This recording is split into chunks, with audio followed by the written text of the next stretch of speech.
We'll guide you through how to follow DaVinci Resolve guidelines like a pro. If you find this helpful, consider subscribing and liking the video.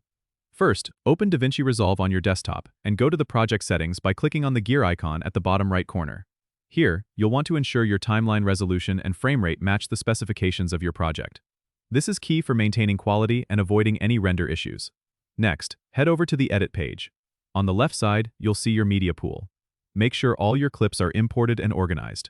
You can do this by dragging and dropping your media files directly into the media pool. Once your clips are in place, it's time to start editing.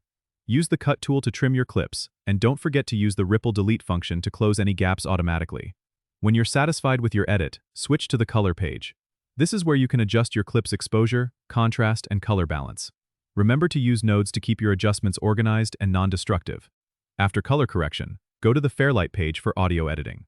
Here, you can add effects, adjust levels, and make sure your audio is crisp.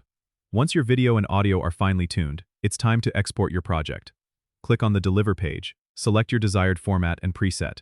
Make sure to double-check your export settings to match your project's resolution and frame rate. Finally, hit the Add to Render Queue button and start your render.